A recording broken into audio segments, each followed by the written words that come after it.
Country delight buffalo milk start చేసాము. First పిల్లలకి ఇచ్చినప్పుడు కానీ, మేము పెరుగు తిన్నప్పుడు కానీ, మేము చిన్నప్పుడు తిన్న ఓల్డెన్ డేస్ గుర్తొచ్చాయి మాకు. మీగడ కూడా పాలు కాచాక మీగడ బాగా రావడం, అప్పుడు మా చిన్ననాటి రోజులు గుర్తొచ్చాయి అన్నమాట. What is happening in American society? America సమాజంలో ఏం జరుగుతుంది? అందరికీ తెలుసు, అమెరికా సమాజానికి ఉన్న ప్రత్యేకత, it is a land of innovation, నూతన ఆవిష్కరణలకు అడ్డా. It is a great place for entrepreneurship, అంటే వ్యాపారం చేయాలి, సంపద సృష్టించాలి అనే తపన పడే వారికి అమెరికా ఒక స్వర్గధామం. సాంకేతిక రంగాల్లో అగ్రగామి దేశం, ప్రపంచంలోనే అత్యంత శక్తివంతమైన మిలిటరీ, ప్రపంచంలోనే అత్యంత శక్తివంతమైన కార్పొరేట్ వ్యవస్థలు, ఓ గూగుల్, ఓ మైక్రోసాఫ్ట్, ఓ యాపిల్ అమెరికా గడ్డపైన విలసిల్లుతున్నాయి. కానీ అమెరికన్ సమాజంలో ఏం జరుగుతుంది? విద్వేషం, హత్యాకాండ, గన్ వైలెన్స్, రేషియల్ హేట్రేట్ ఎందుకు జరుగుతున్నాయి? మీకు అనేక ఉదాహరణలు కనబడతాయి. అమెరికా ప్రెసిడెంట్గా ట్రంప్ కాకముందు ఎన్నికల ప్రచార సమయంలో అప్పటికే మాజీ అధ్యక్షుడిగా ఉన్న ట్రంప్ పైన 2 సార్లు హత్యా ప్రయత్నాలు జరిగాయి. ఇటీవల చార్లీ కిర్క్, మగా ఐడియాలజికల్ యాక్టివిస్ట్ హత్య వరకు అసలు ఏమి జరుగుతుంది? అమెరికన్ సమాజం, అమెరికా సమాజం ఇంతగా పోలరైజ్ అయి ఎందుకుంది? ఎందుకింత విద్వేషము, ఎందుకింత అసహనము పెరుగుతోంది? సమాజం మొత్తాన్ని ఆవరించి ఉండకపోవచ్చు, మనం ఎవరిని భయపెట్టాల్సిన అవసరం లేదు. అమెరికా అన్సేఫ్, అమెరికాకు వెళ్ళడమే అని అనుకుంటే పొరపాటు. అమెరికాకు వెళ్ళడం అన్సేఫ్ ఏమీ కాదు. కానీ రియాలిటీ ఏంటి? అమెరికన్ సమాజంలో ఈ ధోరణులు మాత్రం పెరుగుతున్నాయి. ఎందుకు పెరుగుతున్నాయి? మొదటి కారణం అమెరికాలో ఉండే ఇన్కమ్ ఇన్ఈక్వాలిటీస్. ఇప్పుడు మన దేశంలోనే అసమానతల గురించి మాట్లాడుకుంటాం. వాస్తవంగా అమెరికాలో కూడా చాలా పెద్ద అసమానతలు ఉన్నాయి. మీకు అత్యంత పేదరికంలో ఉన్నవారు కూడా ఉంటారు, ఇల్లు లేని వాళ్ళు. అదే సమయంలో ఆకాశ హిమాలయాలలో 100 కోట్ల విలువైన ఇళ్లలో ఉండేవారు కూడా ఉంటారు. సో అన్ని రకాల వాళ్ళు, మీకు అతి తక్కువ వేతనంతో బతికే వాళ్ళు ఉంటారు, భారీగా సాలరీస్ పొందే వాళ్ళు కూడా ఉంటారు. It is a country with humongous income and wealth inequalities. So ఆస్తుల మధ్య, ఆదాయాల మధ్య పెద్ద ఎత్తున అసమానతలు ఉన్న దేశం అమెరికా. ప్రపంచంలోనే హై ఇన్కమ్ కంట్రీస్, సంపన్న దేశాలలో అత్యధిక ఆదాయ ఆస్తిపరమైన అసమానతలు ఉన్న దేశం అమెరికాయే. ఇది మొదటిగా, అంటే ఎకనామిక్ రంగంలోనే ఉండే ఇన్ఈక్వాలిటీస్. రెండవది డెమోగ్రఫీలో వస్తున్న మార్పు. Racial composition of America is changing. ఈ ధోరణి గత 40 ఏళ్ళుగా మారుతూ వచ్చింది. అమెరికాలోకి ఇతర ప్రపంచంలోని ఇతర దేశాల నుంచి భారీగా రకరకాల పద్ధతుల్లో అమెరికాకు ప్రవేశిస్తున్నారు. లీగల్గా అనే భారీగా ప్రవేశిస్తున్నారు, ఇల్లీగల్ కూడా. దాంతో అమెరికన్ డెమోగ్రఫీలో చేంజ్ వచ్చింది. 1980 సెన్సస్ ప్రకారము 80% మంది వైట్ అమెరికన్స్గా గుర్తించబడేవారు. అది 2020 సెన్సస్కి వచ్చే వరకు 58% పడిపోయింది.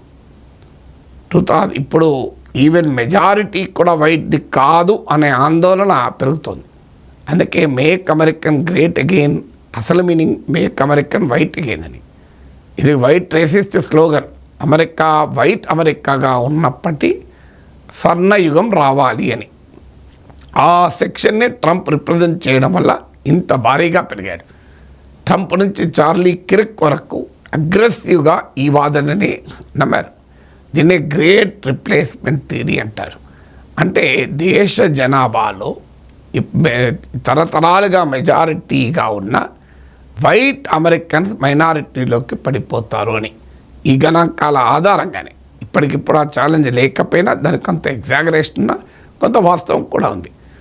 ఏషియన్స్గా, హిస్పానిక్స్గా ఐడెంటిఫై అయ్యేవారు 1980 సెన్సస్లో 8% ఉంటే 2020 సెన్సస్లో 25% పెరిగారు. సో దీనికి తోడు మీకు వైట్ అమెరికన్ ఎవరేజ్ ఇన్కమ్ లెవెల్కు Asian American Indian American average income లెవెల్కు గణనీయమైన తేడా ఉంటుంది. అంటే Indian Americans, Asian Americans relatively better educated, better skill and better employed also. ఇది కూడా ఈ అసమానతలకు ఆజ్యం పోస్తుంది. Third factor not only income inequalities and demography. 2010 దశాబ్దం సెన్సెస్లో మొదటిసారి వైట్ పాపులేషన్ తగ్గుతున్నట్లు రిపోర్ట్ అయింది. దాంతోనే మీకు 2010 తర్వాతనే ట్రంప్ ఫినామినా చూసాం. అంటే there is a clear link between changing demography and the assertion of the white American population.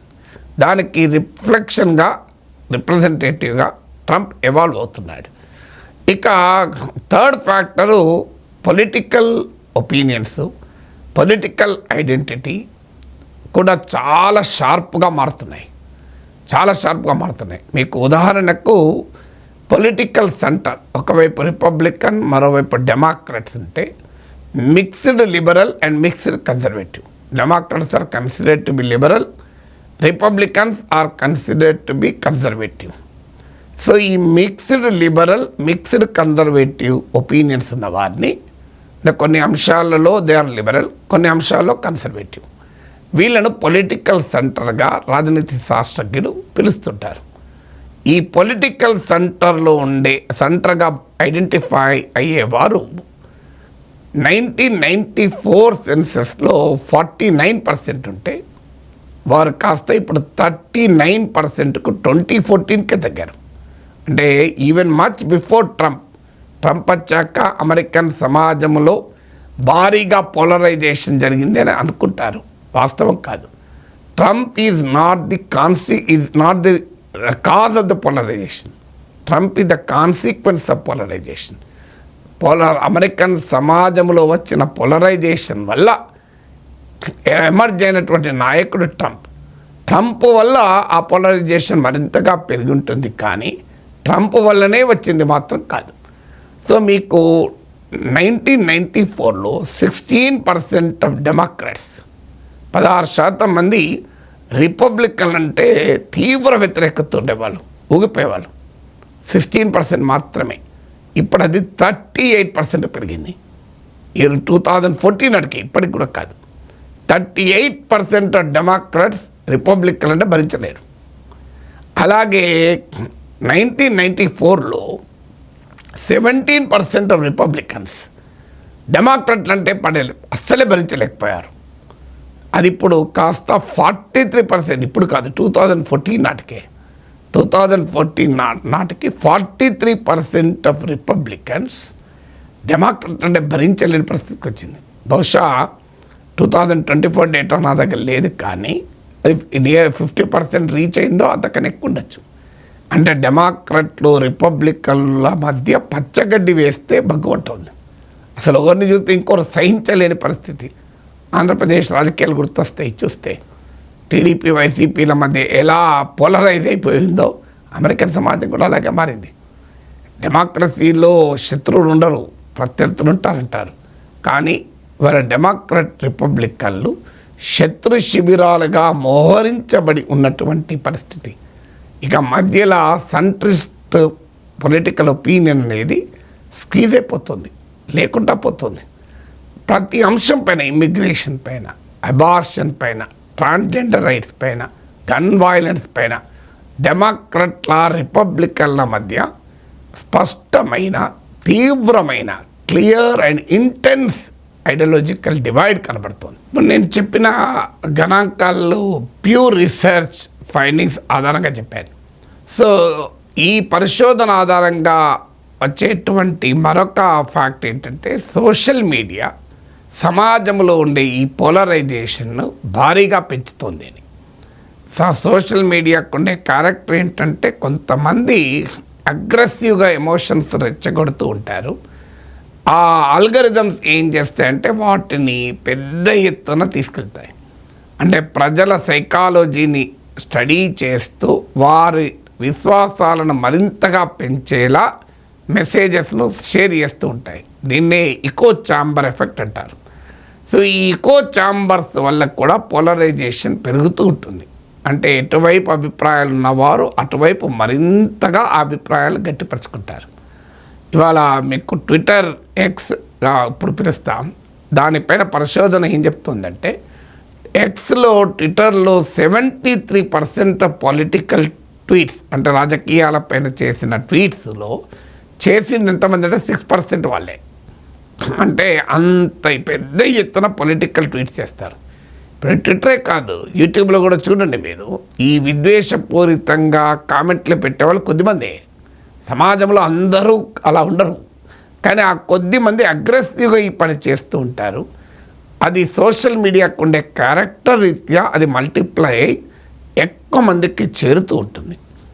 ఫలితంగా అమెరికాలో గన్ వాయిలెన్స్ కూడా పెరిగింది. మీరు అమెరికాలో గన్ వాయిలెన్స్ మీరు చూస్తే యూకేతో పోలిస్తే 340 టైమ్స్ ఎక్కువ, 340 రేట్లు ఎక్కువ, 340 రేట్లు టైమ్స్. ఇక జపాన్తో పోలిస్తే 862 టైమ్స్ ఎక్కువ, 862 రేట్లు ఎక్కువ. సో ఇంత పెద్ద ఎత్తున అమెరికన్ సొసైటీలో పోలరైజేషన్ పెరుగుతోంది అనేది ఇక్కడ మనకు కనబడుతుంది. ఇది ఒక్క అమెరికాలోనే కాదు, ఇది world wide trend. Ultra right wing, ultra Nationalist sentiment అనేది ప్రపంచవ్యాప్తంగా పెరుగుతుంది. దీనికి సోషల్ మీడియా ఆజ్యం వస్తుంది. మీరు ఇటీవల బ్రిటన్లో జరిగిన వైట్ సుప్రీమసిస్ట్ ప్రదర్శనలు, యాంటీ ఇమిగ్రేషన్ ప్రదర్శనలకు కూడా క్యారెక్టర్ అదే. మన దేశంతో సహా ప్రపంచమంతటా కూడా సోషల్ మీడియా ఈ రకమైన పోలరైజేషన్ అంటే ప్రజల మధ్య ఒక అగాధాన్ని సృష్టిస్తూ కన్సెన్సస్కు అవకాశం లేకుండా చేస్తుంది. ఫలితంగా సొసైటీ రోజురోజుకు కూడా టర్బులెంట్గా అశాంతి అసహనాలతో ఊగిపోతుంది.